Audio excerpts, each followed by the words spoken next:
all the STEAM disciplines, Dave relies most on science.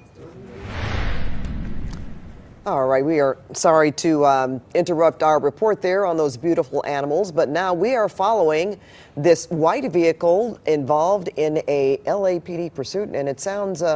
Assault with a deadly weapon on a peace officer, and so LAPD is in pursuit of this vehicle. That could mean a lot of things. We had actually heard that this vehicle was trying to intentionally use their vehicle as a weapon to ram into other police cars, possibly a CHP officer. So, okay, yeah, and we can get some verification here, I believe, from the airship overhead telling us that it was CHP. However, this is LAPD that is in pursuit. We hear a lot of commotion about this one. They're trying to get multiple jurisdictions to respond. They have the LAPD helicopter overhead with eyes from the air. They want to get some spike strips at some point, but this is a pretty erratic pursuit, been driving on the wrong side at points. You see him there motioning his hand out the window, and he's been swerving all over the place and blasting through a couple of red lights. So this is definitely a dangerous one as we now get into getting on the wrong side of the road again. So getting into the city of Vernon, and you can see just how dangerous this one is, Pat and Jeff. Yeah, it certainly is. We've been watching this car swerve back and forth on the road. Interesting that they're going to try some spike strips at this time, or I guess whatever they can, Des, to actually stop this car. Do you know what the rate of speed? It doesn't look like it's going awfully fast, but certainly passing other cars. I'm just wondering about the speed limit on that particular stretch of road. Yeah, this looks like one of those streets you're probably going to have a speed limit of maybe 40 miles an hour. Pat, definitely faster than that. I'm going to estimate 50 or maybe 60 miles an hour. No fear here going through red lights, swerving wherever this suspect needs to. They have a pretty good description. They may even know who this person is. It is a male, and he has tattoos all over his neck. We heard him talking about that, and it's registered to someone out of the Santa Fe Springs area. You can see a white Infiniti, a fairly capable vehicle here, wrong side of the road again. So I wouldn't exactly call this a sports car, but maybe a luxury car with some horsepower, definitely capable of accelerating pretty quickly and getting away from LAPD and through a red light. You see how quickly as he was going through Atlantic. I believe we're still eastbound on Washington, but just how close this one was. I heard some talk with LAPD about possibly going into surveillance mode because it is starting to get so dangerous, but as I widen out here, you can see there's no units directly behind him. You do have the LAPD chopper overhead, though, keeping eyes, and they may be trying to get some other units in place of this one. Certainly a close call there, going the opposite direction. This was a driver attempted to hit a CHP unit at 7th and Boyle, so it's assault with a deadly weapon, Pat, on a police officer. We're taking a look at this live here on CBS2. Latest pursuit of this vehicle, the center of your screen. Des, do we know how many units are behind him at this point in time? You said CHP. Do we know how many are involved in this chase? Well, some clarification here. The assault with a deadly weapon was believed to be on a CHP officer, but despite that, it's been our understanding that it's primarily LAPD that has been in pursuit of this one. If they get on the freeway, they may call for CHP's help, but it's been on surface streets, and this happened on streets, even though it happened on a CHP officer. Really tight here. Oh, he's going to clip someone's car. He's going to amazingly got through. There's a bus. Okay. He got behind, it.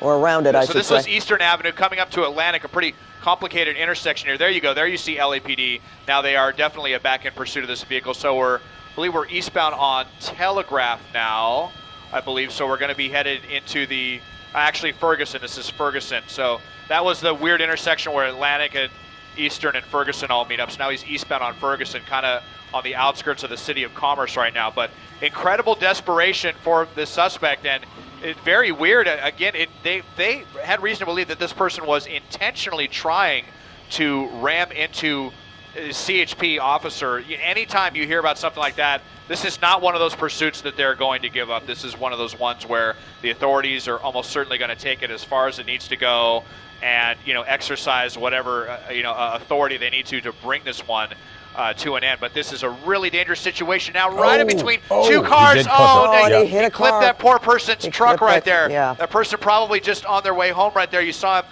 clip that, and he lost his own mirror as well. So it's just getting more dangerous by the moment here, Pat and Jeff. And this is in a residential neighborhood. Homes on either side of the street, so that makes it even more dangerous. People could be out walking or what have you at this particular hour. It's, almost, the evening hour approaching, the dinner hour. See what he's going to do here. Is he going up on the sidewalk? Oh, how about Yeah, this? this tow truck. Oh, look at that. Well, It might be pinned in here. This it is might interesting. Be stopped. I'm not sure if that tow truck meant to do that, or sometimes, we've seen these situations where civilian vehicles end up getting involved, and if that was intentional or not, it certainly worked. And brilliant by LAPD coming. Oh, no, we don't want the tow truck driver to move his vehicle right now. He might still be able to get out of this, even though he's got one hand out the window. You can see he's still trying to get away. But it almost looks like he's right up under that tow truck. Maybe he's stuck. Like he's wedged. Well, he might. The vehicle might be wedged underneath, but this tow truck driver in a really awkward situation there, in the middle of something with a dangerous suspect here, and LAPD probably just wants him to stay parked and run out of the vehicle, and then once that tow truck driver is out of the way, they can hopefully get this guy. He had one hand out the window, but not seeing a ton of compliance yet. And then his windshield wipers are on. Yeah. Okay, he's getting out. Okay, this is a good sign. Yeah, I'm with you. I don't know if the tow truck driver was doing that on purpose or not, but obviously the suspect now wanted for assault with a deadly weapon on a police officer is now getting up, raising his hands, Pat. They're going to walk him back. Do the walk.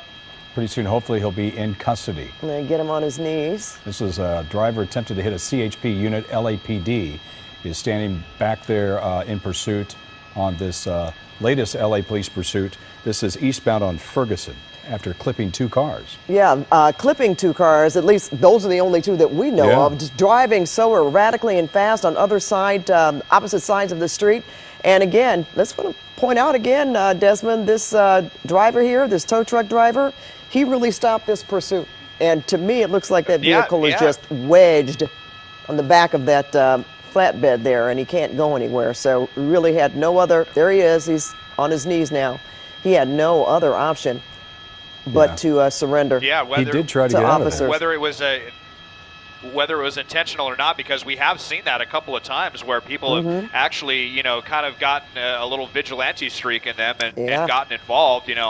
Not always such a smart thing to do, but it did, and certainly help bring this one to an end. I did just hear LAPD talking about it. I didn't quite catch the other one, but it does sound like this is a known suspect for something else. They may have an outstanding warrant, which may also explain why they were so desperate to get away. But this one, came to an end. Could have had a horrible ending with innocent people getting injured instead. It was a tow truck driver, whether intentionally or not, helping bring this one to an end, and one suspect going into custody. Yeah, I don't know if he was trying to take a left-hand turn or if he did that on purpose. But obviously, there is a relationship between tow truck drivers and police officers. They work together all the time.